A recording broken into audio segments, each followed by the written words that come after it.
பொருளை தப்பிடம் செய்து கொண்டு பேசுவது. ஆக இதற்கு சரியான பொருள்தான் என்ன? என்ன? பெண்புத்தி பின் வருவனவற்றை யோசித்து விட்டு சொல்லும் புத்தி என்பதைத்தான் பெண்புத்தி பின்முத்தி என்றார்கள்.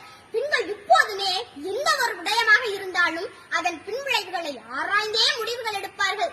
கல்வியாகட்டும், காதலாகட்டும், குடும்பமாகட்டும், தான் சார்ந்த முடிவாகட்டும், தன்னை சார்ந்தவர்கள் சம்பந்தப்பட்ட முடிவாகட்டும், எந்த பிரச்சனை நடந்தாலும் தான் எடுக்கும் முடிவு எந்த அளவு விளைவுகளை தரும் என்பதை யோசித்து விட்டு அதற்கு தகுந்தது போன்ற முடிவைத்தான் அவளின் புத்தி சொல்லும்.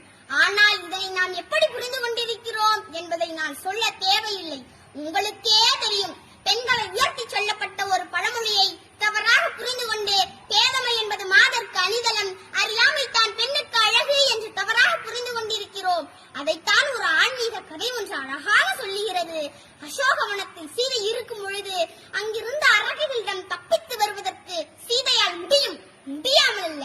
ஆனாலும் அனுமன் அங்கு சென்று நான் உன்னை தூக்கி கொண்டு ராமனிடம் ஒப்படைக்கிறேன் என்று கூறிய போது சீதை கூறிய பதிலில் இருந்து இந்த பழமொழிக்கு உண்மையான பொருளை நாம் அழகாக தெரிந்து கொள்ளலாம். எப்படின்னு பாருங்க. எல்லை நீத்த உலகம் யாவையும் என் சொல்லினால் சுடுவேன், தூயவன் உள்ளவன் ஆற்றிற்கு மாசென்று வீசினேன் என்று அனுமனை பார்த்து சொன்னார். இந்த இடத்திலிருந்து நீ என்னை கூட்டிட்டு போயணும்னு அவசியம் இல்ல. வில்லவன் ஆற்றிற்கு, அதாவது வெல்போரில் சிறந்தவனாக விளங்கிய ராமனுக்கு அது கேவலம்.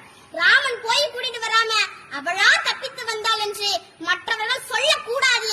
என்னுடைய கணவன் வந்து கூட்டிட்டு போனாதான் எனக்கு பெருமை. ஆகவே விழவன் ஆற்றிற்கு மாசு விளைவிக்க விரும்பவில்லை என்று சொன்னார். அக்கினிக்கும் சென்று கண்டேன், அதை எங்கொரு காட்டில் ஒந்திட வைத்தேன். விருந்து தணிந்தது காடு. ஆம், பெண்களின் புத்தியும் அக்கினி குஞ்சுதான். என்னதான் அடுப்பாங்கரையிலும் அந்திவானத்திலும் அவள் பணி செய்தாலும் ஒரு விஷயத்தை யோசிக்கும் போதே இதற்கான மொத்த கருத்துக்களையும் யோசித்து அதற்கான செயல்களை செவ்வனே செய்து முடிப்பர். அக்கினி குஞ்சை அடக்கிட இயலுமா? பெண் புத்தியை பின்தள்ளிட முடியுமா? இனியாவது பழமொழியின் சரியான மொழிப்பொருளை அறிந்து பயன்படுத்த வேண்டுகிறேன்.